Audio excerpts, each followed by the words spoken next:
Hello po, greetings mga kababayan. Harinawa sa mga oras nito, saan man kayo naroroon, kayo at inyong mga mahal sa buhay ay nasa mabuting kalagayan. Alright, sa mga hindi pa po nakakilala sa akin, si Atty. Rogelio Wong po ito ng Batas Pinoy. Ang ating pong channel is pong Legal and Public Service Program ng inyong lingkod in collaboration with the Integrated Bar of the Philippines, Manila Port Chapter. Alright, bago tayo magpatuloy, I would like to announce pala, no? Ang Batas Pinoy po, mayroon na po tayong ah, page po, no, sa Facebook. So, if you have a Facebook account, can you please make a search, no, Batas Pinoy, meron tayong page doon. And paki-suporta po ninyo, paki-follow po ninyo ang Batas Pinoy para madagdagan po ang ating social media platform at at marami po tayong mare-reach out, no, kasi marami pong mga subscribers tayo na nagre-request po na kung pwede ay magkaroon tayo ng Facebook account. So, ka-open lang po, no, ang ating Facebook account. Baka mga 2 weeks ago, no. So, baka mabibilang pa lang po sa daliri po ang nagpapalo.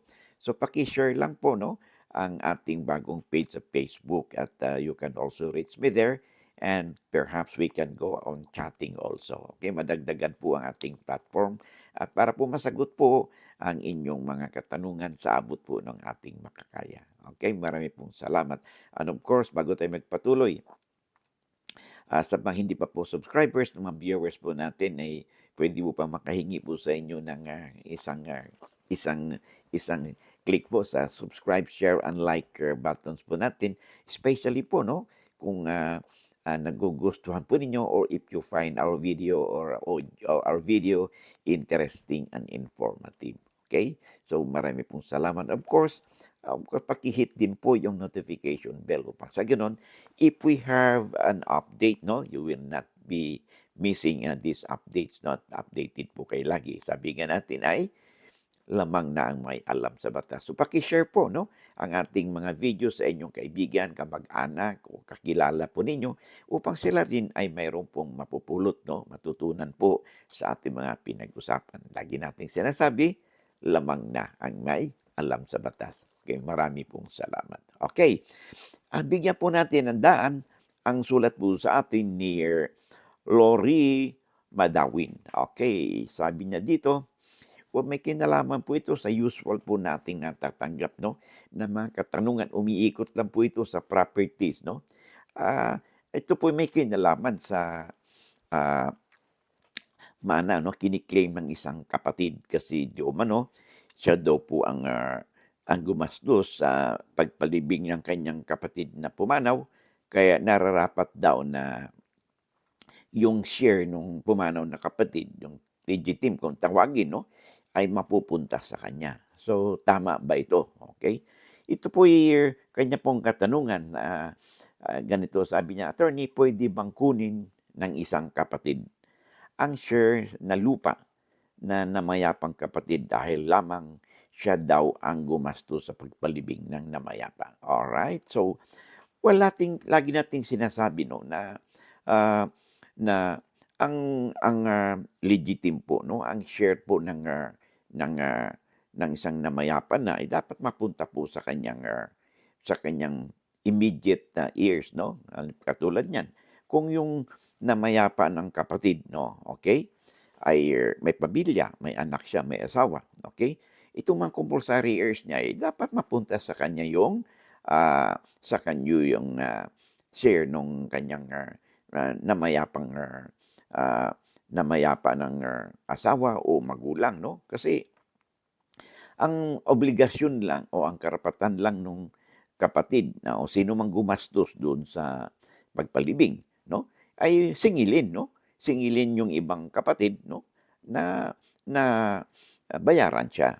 Okay, ngayon, kung wala namang asawa at anak yung namayapang kapatid, okay, kanino ba mapupunta yung kanyang share? Siyempre mapupunta yun doon sa kanyang mga surviving na kapatid, yung tinatawag natin mga collateral relatives, okay? So, ang mga kapatid, may magmamana lang po yan, no?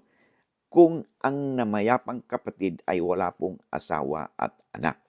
At kung ang share niya o yung kanyang legitimate kung tawagin ay equal sharing po 'no, yung mga surviving na magkakapatid. Now in this particular case 'no, kung halimbawa yung pumanaw na kapatid ay wala namang asawa at anak, okay.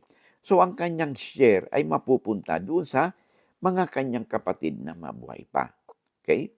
Ngayon, merong isang kapatid na sinasabi rito, dapat daw yung share, mapupunta ano, yung share ng namayapa ay mapunta sa kanya dahil siya yung nagpalibing, ay kung wala namang problema kung papayag yung ibang kapatid.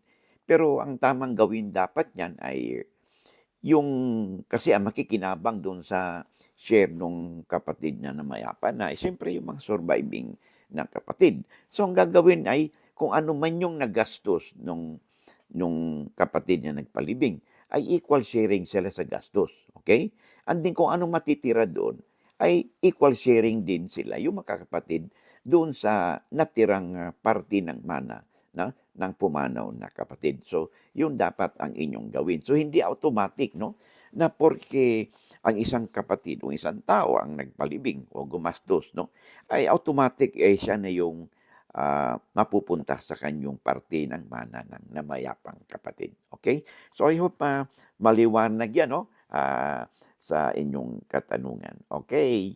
So, ah, so, hanggang dito na muna tayo and I hope 'no, to see you again in the next,